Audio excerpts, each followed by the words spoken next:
Halo, salam sejahtera bagi kita semua. Yang saya hormati Bapak Bambang Purnomo selaku dosen pengampu mata kuliah Cyber Security Management dan teman-teman sekalian. Saya Bayu Seprilia Putra dengan NIM C1D12304. Pada kali ini saya akan membahas topik yang sangat relevan dan krusial di era digital, yaitu Cyber Security Management dalam membangun pertahanan di era digital. Baiklah, mari kita akan bersama-sama membahas mengenai tantangan, mencari solusi, dan melihat masa depan keamanan cyber yang terus berkembang.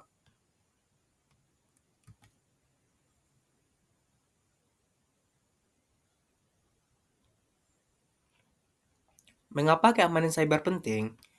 Nah, mari kita mulai dengan sebuah pertanyaan mendasar di mana mengapa keamanan cyber begitu penting. Di era digital, ketergantungan ini pada teknologi sudah tidak dapat terelakkan. Segala aktivitas mulai dari komunikasi hingga operasional bisnis skala besar sangat bergantung pada sistem digital. Namun, seiring dengan peningkatan, kita juga dihadapkan pada ancaman cyber yang semakin canggih dan beragam.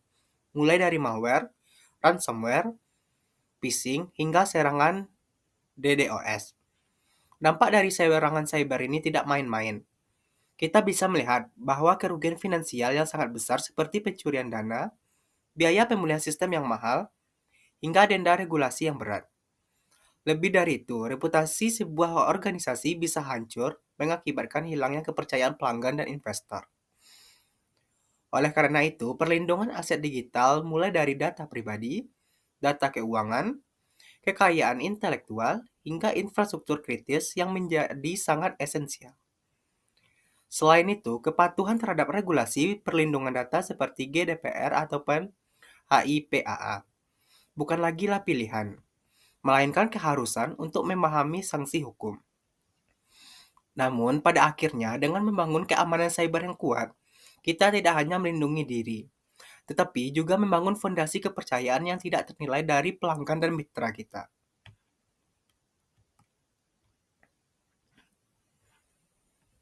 Berikutnya terkait peluang karir di bidang keamanan cyber. Melihat urgensi keamanan cyber, tidak heran jika di bidang ini menawarkan peluang karir yang sangat menjanjikan. Industri keamanan cyber saat ini menghadapi permintaan yang sangat tinggi untuk para profesional yang terampil. Gaji yang ditawarkan pun sangat kompetitif. Dan yang menarik, ada jutaan posisi keamanan cyber di seluruh dunia yang masih belum terisi.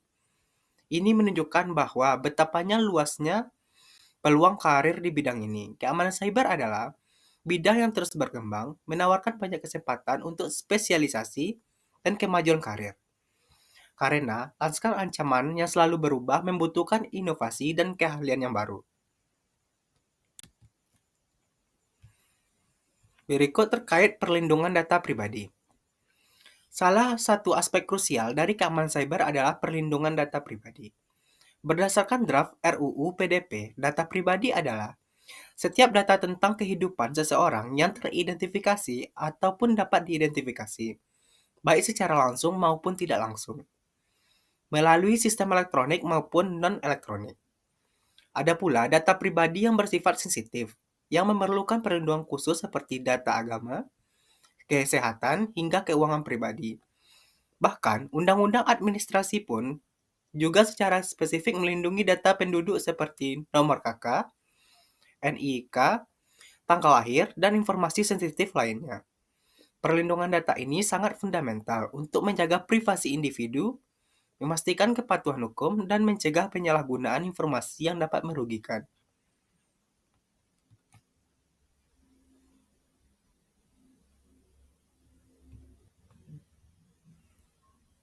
Berikutnya terkait aspek legal, Undang-Undang ITE dan Cybercrime. Beralih dari ke aspek legal, Indonesia memiliki Undang-Undang Informasi dan Transaksi Elektronik yang dikenal dengan Undang-Undang ITE. Undang-undang ini menjadi landasan hukum yang mengatur segala aktivitas digital di negara kita. Undang-undang ITE memiliki yurisdiksi yang luas berlaku untuk setiap perbuatan hukum yang diatur dalamnya, baik yang terjadi di dalam maupun di luar wilayah Indonesia. Namun memiliki akibat hukum ataupun merugikan kepentingan Indonesia. Tujuannya yang jelas yaitu untuk memberikan hukuman bagi para pelanggar di bidang teknologi informasi dan elektronik. Inilah yang membawa kita pada fenomena cybercrime. Ini adalah istilah yang mengacu pada aktivitas kejahatan di mana komputer ataupun jaringan komputer yang menjadi alat, sasaran, ataupun tempat terjadinya kejahatan. Kita bisa melihat contoh nyata seperti kasus peretasan Sony Pictures Entertainment yang menggemparkan dunia, ataupun kasus-kasus cracker remaja yang menyebabkan kerugian finansial yang sangat besar. Modus kejahatan cyber yang umum kita temui termasuk phishing, yaitu penipuan untuk mendapatkan informasi yang sensitif, dan serangan DDoS yang bertujuan untuk melumpuhkan situs dengan membanjiri trafik.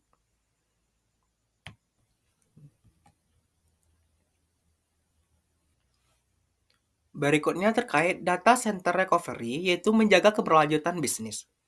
Di balik setiap layanan digital yang kita gunakan, ada pusat data atau data center yang bekerja keras. Data center adalah tempat fisik vital yang menyimpan dan memproses data digital kita. Keberadaannya sangat krusial untuk operasional layanan digital yang terus meningkat. Dan tidak mengherankan jika Jakarta menjadi hubungan utama pasar data center di Indonesia. Namun, tantangan seperti pasokan listrik yang tidak stabil di Indonesia dapat menjadi penghalang. Inilah mengapa Data Center Disaster Recovery atau DR menjadi sangat penting. DR adalah strategi pemulihan bencana yang dirancang untuk memastikan ketersediaan data dan sistem dalam menghadapi berbagai insiden, baik itu kegagalan sistem, bencana alam, hingga serangan cyber.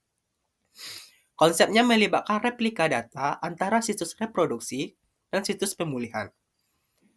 Selain itu, sebagai pengguna, kita juga perlu waspada terhadap penipuan digital, seperti modus APK undangan, hadiah, ataupun kode OTP, yang sering beredar di aplikasi chatting, yang tujuannya tak lain adalah mencuri data pribadi kita. Baiklah, berikutnya terkait Artificial Intelligence atau AI dan keamanan cyber. Mari kita bahas mengenai tentang masa depan, yaitu Artificial Intelligence atau AI. AI adalah cabang ilmu yang berfokus pada bagaimana sebuah membuat komputer di dalam melakukan tugas-tugas yang membutuhkan kecerdasan manusia. Aplikasinya sangat luas, mulai dari sistem pakar, pengelolaan bahasa alami seperti yang kita lihat pada asisten virtual seperti Siri ataupun Google Assistant, pengenalan ucapan, hingga robotika dan computer vision. Namun, AI memiliki dualitas yang menarik dalam konteks keamanan cyber. Di satu sisi, AI dapat menjadi alat yang sangat ampuh untuk meningkatkan pertahanan cyber. Misalnya, dalam mendeteksi ancaman ataupun menganalisis pola serangan. Di sisi lain, AI juga dapat disalahgunakan oleh para pelaku kejahatan untuk melancarkan serangan yang lebih kompleks dan sulit dideteksi. Oleh karena itu, memahami AI juga berarti memahami bagaimana kita bisa menggunakannya untuk kebaikan sekaligus mewaspadai potensi penyalahgunaannya.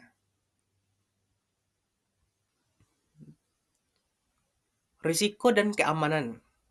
Dalam manajemen keamanan cyber, pemahaman tentang risiko adalah kuncinya. Risiko dapat didefinisikan sebagai kemungkinan terjadinya ancaman terhadap suatu kelemahan, yang kemudian menghasilkan dampak yang merugikan. Sementara itu, sistem keamanan ataupun network security mencakup semua tindakan dan aset yang kita gunakan untuk menjamin keamanan sebuah perusahaan ataupun sistem. Manajemen risiko adalah proses yang sistematis untuk mengidentifikasi, menganalisis, mengevaluasi, dan mengendalikan risiko-risiko ini.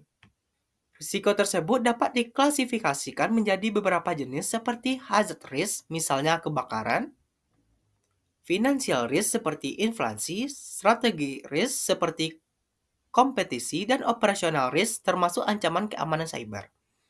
Terkait informasi dan data, ancaman juga dapat diklasifikasikan berdasarkan hilangnya kerahasiaan, integritas, ketersediaan, dan autentikasi ataupun authentication.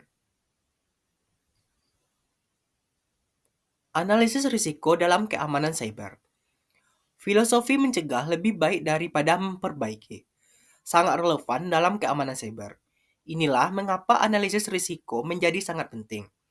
Dengan melakukan analisis risiko, kita dapat memiliki gambaran jelas tentang biaya perlindungan keamanan yang dibutuhkan dalam mengambil keputusan terkait konfigurasi hardware dan desain software, serta membantu kita memfokuskan sumber daya keamanan yang terbatas pada area yang paling rentan.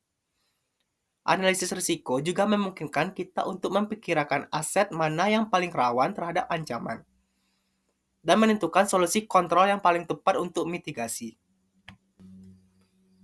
Melihat kompleksitas ini, tidak heran jika profesi spesialis keamanan cyber menjadi salah satu pekerjaan yang paling dibutuhkan di masa depan. Dengan proyeksi peningkatan hingga 52,5% dalam 5 tahun ke depan. Serangan cyber di Indonesia, krisis keamanan digital nasional. Kini mari kita soroti kondisi di negara kita sendiri. Indonesia sedang menghadapi apa yang bisa kita sebut sebagai krisis keamanan digital nasional. Berbagai kasus kebocoran data yang telah masif mengekspos kerentanan infrastruktur nasional kita. Ini bukan lagi sekadar berita, tetapi fakta yang mengancam keamanan digital kita. Kita telah melihat beberapa kasus besar seperti serangan ransomware yang melumpuhkan Pusat Data Nasional atau PDN pada tahun 2024. Kebocoran data aplikasi Peduli Lindungi pada tahun 2021, hingga jutaan data ASN dan wajib pajak yang bocor dan dijual di dark web pada tahun 2024. Modus serangan cyber yang umumnya terjadi meliputi ransomware, phishing, DDoS, dan social engineering, yang semua menunjukkan bahwa kita perlu meningkatkan kewaspadaan cyber dan memahami bahwa keamanan data adalah tanggung jawab kita bersama. Berikut terkait tantangan dan rekomendasi untuk Indonesia. Mengapa krisis ini terjadi? Ada beberapa tantangan utama yang dihadapi Indonesia dalam keamanan cyber. Pertama, infrastruktur kita sering rentan. Dengan banyaknya sistem pemerintah yang masif menggunakan teknologi usang dan pembaruan keamanan yang tertunda. Yang kedua, tingkat kesadaran masyarakat yang masih rendah dan minimnya pendidikan keamanan cyber. Ketiga, terkait regulasi kita belum optimal dengan pendekatan Undang-Undang PDP yang masih terkendala dan koordinasi antar lembaga yang kurang efektif. Terakhir, kita menghadapi kekurangan tenaga ahli profesional keamanan cyber yang merata di seluruh wilayah.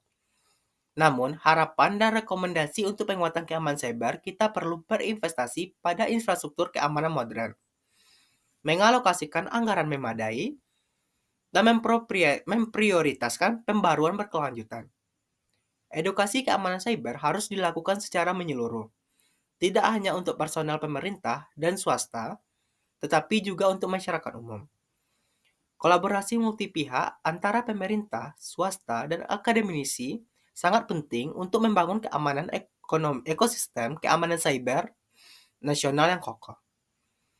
Dan tentu saja, penguatan regulasi dan implementasi Undang-Undang PDP secara konsisten dan peningkatan mekanisme pertanggungjawaban lembaga adalah sebuah kunci untuk menciptakan lingkungan digital yang lebih aman. Baiklah, sebagai penutup dapat disimpulkan bahwa manajemen keamanan cyber adalah pilar krusial di era digital.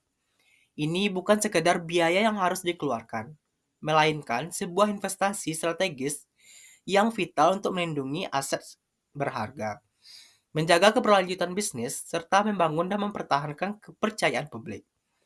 Dari pemahaman fundamental tentang ancaman cyber yang terus berkembang, pentingnya landasan hukum seperti Undang-Undang ITE, urgensi pemulihan pusat data dalam skenario bencana, hingga peran dualistik artificial intelligence baik sebagai pelindung maupun potensi ancaman.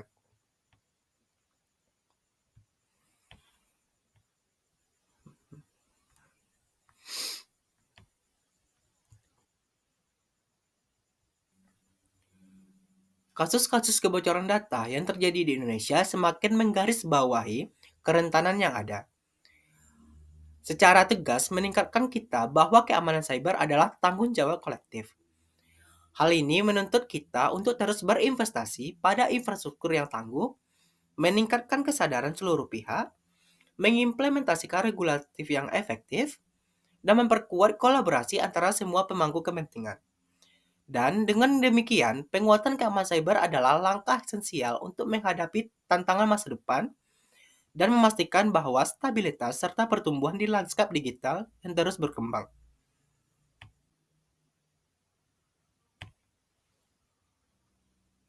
Sekianlah presentasi dari saya ucapkan terima kasih. Lebih dan kurangnya mohon dimaafkan. Wassalamualaikum warahmatullahi wabarakatuh.